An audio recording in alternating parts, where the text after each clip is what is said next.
Bismillahirrahmanirrahim. Assalamualaikum warahmatullahi wabarakatuh. Perkenalkan, nama saya Hasni Nurlaili, NIM T 2019-1071. Saya di sini akan menerangkan tentang bahan ajar berbasis e-learning dan beraktivitas pada masa pandemi. Tidak asing lagi ya dengan pembahasan lagi-lagi tentang pandemi COVID-19 ini. Pada masa COVID-19 ini memunculkan permasalahan-permasalahan di semua bidang, termasuk dalam bidang pendidikan sendiri. Protokol kesehatan yang telah ditetapkan pemerintah seperti menjaga jarak menjadi sulitnya untuk menerapkan pembelajaran tatap muka pada masa pandemi ini.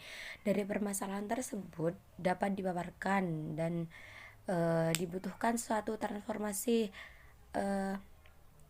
pendidikan digital yang berbasis teknologi, sehingga e-learning adalah solusi terbaik bagi pembelajaran tersebut. Saya di sini akan membahas dua permasalahan pokok yang penting dalam makalah ini. Yang pertama yaitu konsep bahan ajar e-learning. Yang kedua, bagaimana sih implementasi e-learning ini pada masa pandemi. Masuk pada rumusan masalah yang pertama yaitu tentang bagaimana konsep bahan ajar e-learning. Yang pertama yaitu konsep bahan ajar dan hakikatnya bahan ajar. Apa sih bahan ajar itu sendiri? Bahan ajar yaitu materi atau materi pelajaran atau alat atau sarana yang digunakan untuk mencapai standar kompetensi akademik yang telah ditentukan berdasarkan kurikulum. Nah, bahan ajar di sini biasanya ditentukan oleh seorang guru itu sendiri. Di sini ada jenis-jenisnya bahan ajar. Jenis-jenis bahan ajar ini dikelompokkan menjadi 5. Secara umum itu menjadi 5. Yang pertama yaitu bahan ajar yang diproyeksikan. Seperti contohnya slide, proyeksi komputer, film strip atau overhead. Yang kedua yaitu bahan ajar yang tidak diproyeksikan, seperti contoh foto, diagram, atau display. Yang ketiga yaitu bahan ajar berbasis audio. Seperti apa sih bahan ajar yang berbasis audio itu? Seperti misalnya kaset, komputer disk kayak gitu. Untuk yang keempat yaitu bahan ajar berbasis media, seperti contoh komputer based gitu, multimedia, apalagi ya, hipermedia gitu. Yang terakhir yaitu jenis bahan ajar yang berbasis video, seperti contoh video sendiri, yang film. Jadi materi pembelajarannya itu dicontohkan dalam film, semisal tentang sejarah. Jadi dilihatkan sejarahnya, kisahnya Nabi siapa gitu, ditayangkan filmnya seperti itu. Dan bahan ajar ini juga memiliki banyak fungsi. Yang pertama yaitu pedoman bagi guru untuk melaksanakan kegiatan atau melaksanakan kegiatan belajar mengajar. Jadi di sini bahan ajar itu fungsinya sebagai pedoman bagi guru. Jadi pegangannya guru itu adalah bahan ajar, seperti itu. Yang kedua yaitu juga pedoman bagi siswa. Biasanya siswa itu kan dapat LKS. Jadi itu adalah termasuk bahan ajar, seperti itu. Yang ketiga yaitu alat evaluasi pencapaian pembelajaran. Jadi di sini bahan ajar itu memiliki fungsi alat evaluasi pencapaian pembelajaran. Di sini guru dapat mengevaluasi dari bahan ajar tersebut, sejauh mana pencapaian yang dicapai oleh siswa tersebut bisa dilihat dari bahan ajar tersebut. Yang keempat yaitu membantu guru dalam kegiatan belajar mengajar. Jadi di sini bahan ajar itu termasuk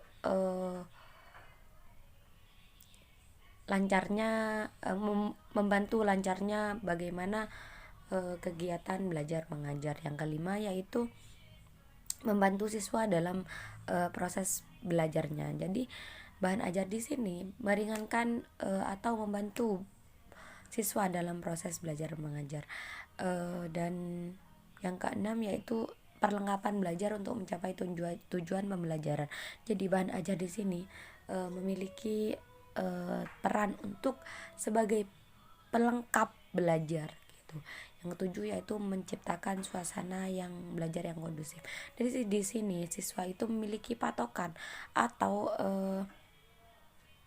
pegangan untuk belajar. Dan di sini manfaat yang paling besar itu bahan ajar itu terletak pada peserta didik. Peserta didik itu bisa merubah belajar dari monoton menjadi lebih menarik dengan adanya bahan ajar seperti misalnya LKS gitu. Seperti ada misalnya dari LCD gitu ya. Jadi siswa itu lebih giat dalam belajarnya gitu. Yang kedua yaitu membuka kesempatan pada siswa untuk belajar secara mandiri, dan siswa itu bisa mengurangi ketergantungan pada guru seperti itu. Jadi di sini dengan adanya bahan ajar, siswa itu bisa menciptakan atau belajar mengulangi pembelajaran kembali tanpa adanya seorang guru gitu. Jadi mengurangi ketergantungan terhadap guru. Jadi siswa itu bisa mandiri untuk belajar sendiri gitu, bisa gitu. Yang ketiga itu memudahkan siswa dalam menguasai kompetensi yang telah ditargetkan. Jadi di sini biasanya kalau yang paling lumrah itu, yang paling umum itu LKS. Jadi di sini dalam LKS tersebut tidak bertele-tele bahasanya.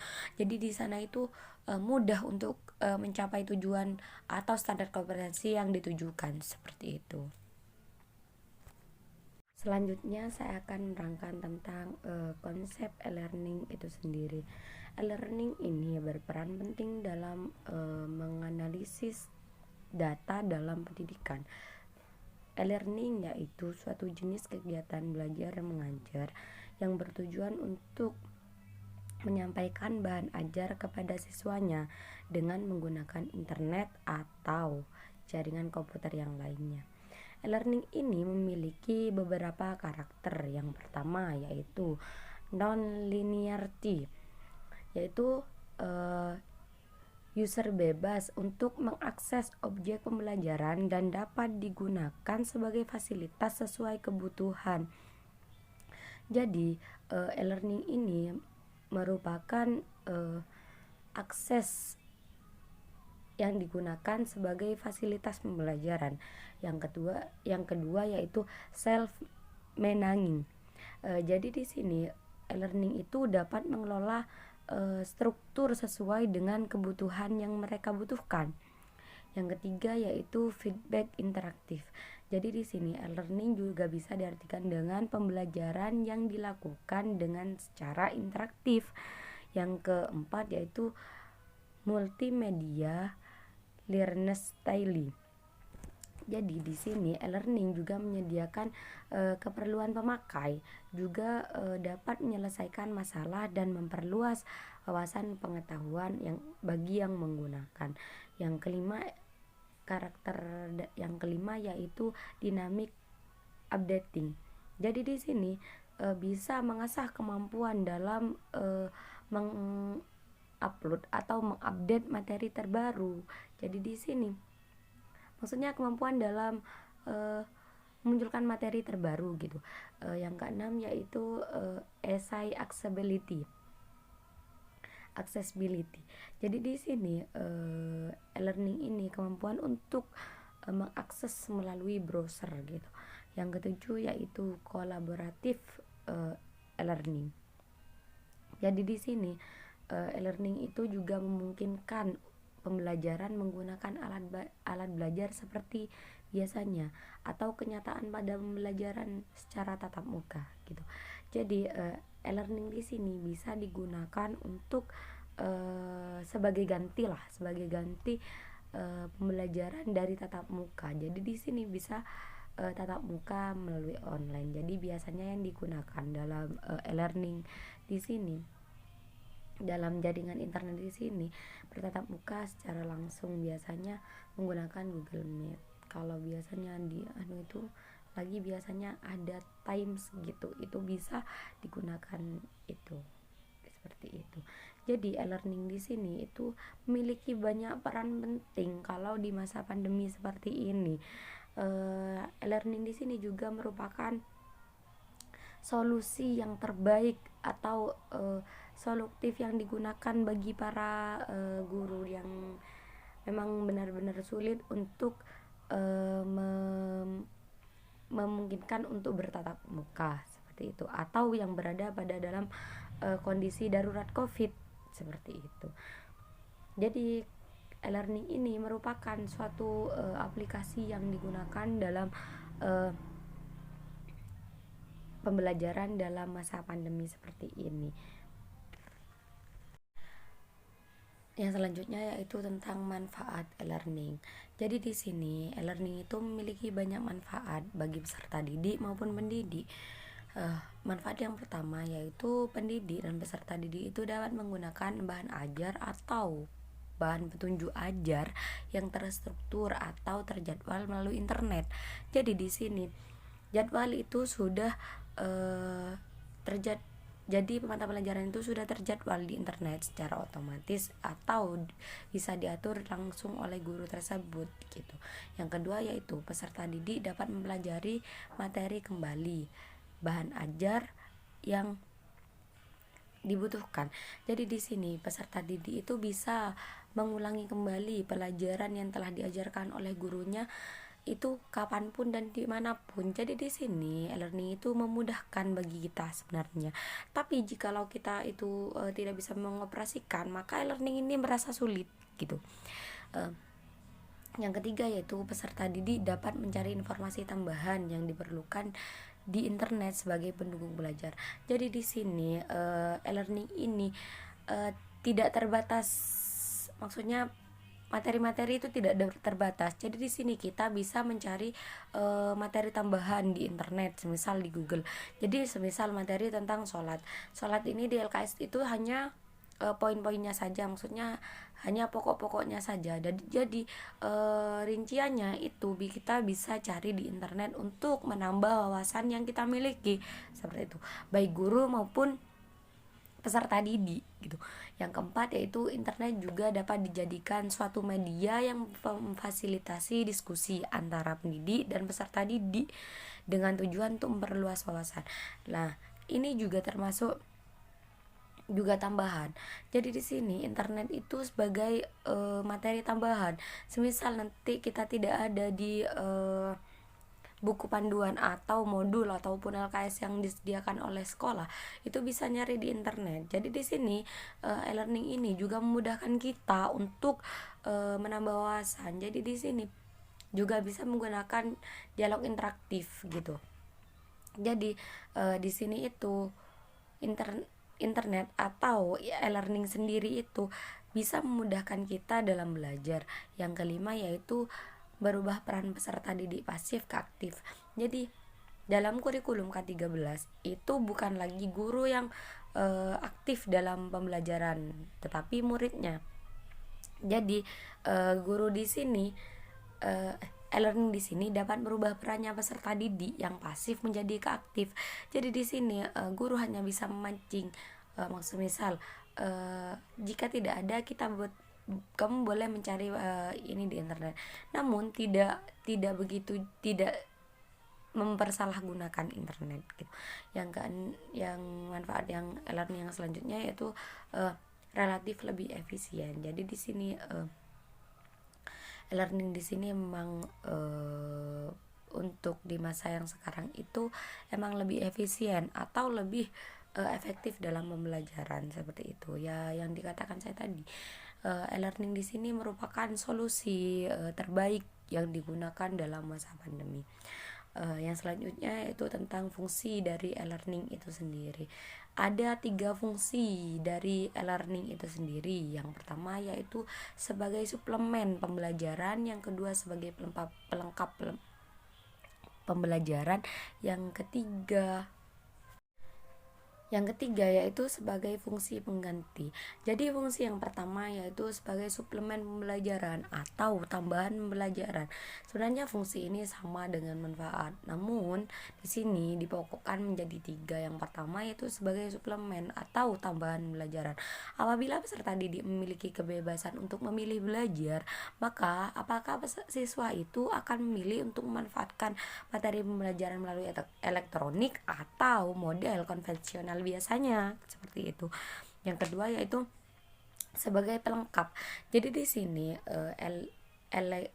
e-learning ini bisa dikatakan sebagai pelengkap.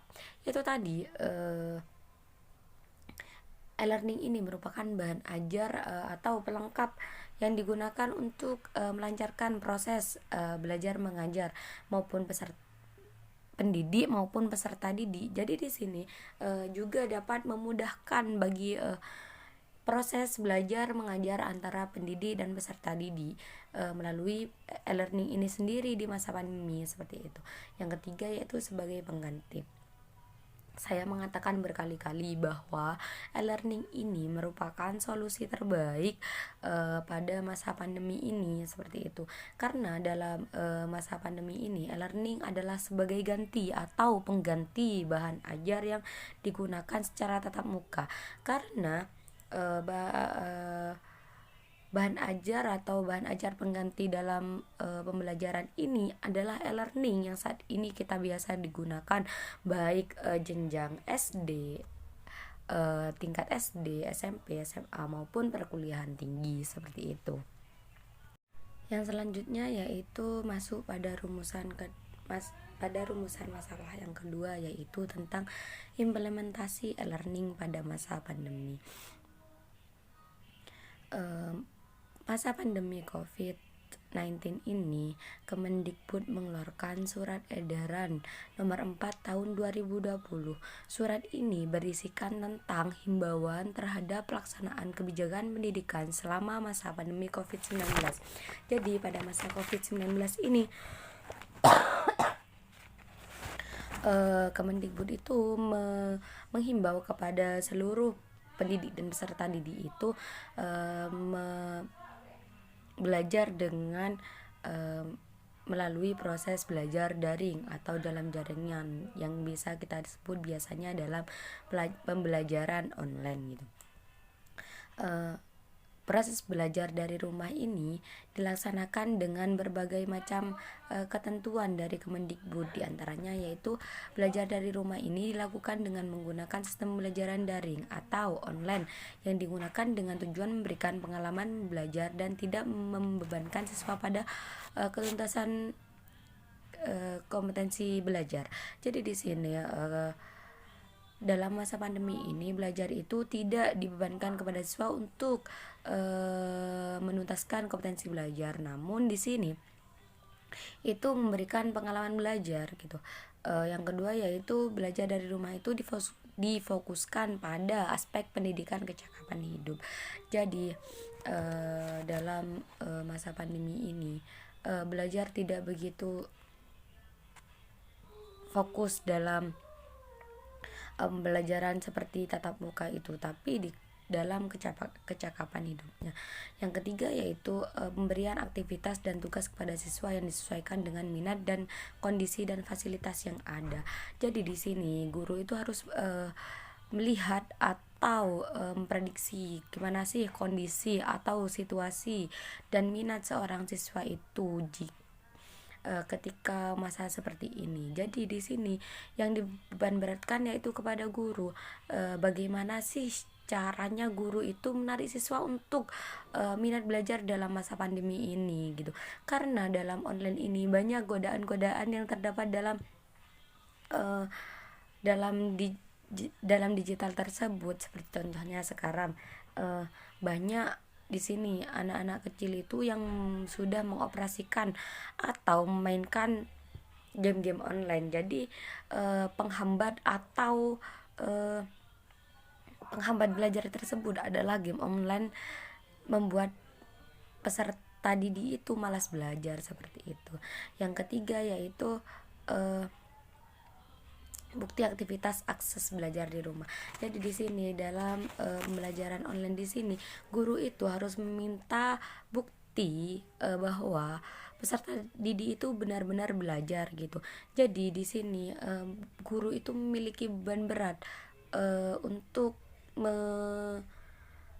mengkondisikan atau memantau siswanya. Jadi di sini yang harus ikut andil dalam pembelajaran di rumah ini adalah orang tua.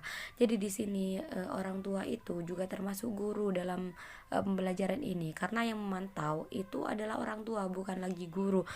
Jadi di sini peran orang tua dalam pembelajaran di masa pandemi ini sangat penting untuk menumbuhkan rasa semangat atau memotivasi anaknya untuk lebih giat lagi dalam pembelajaran.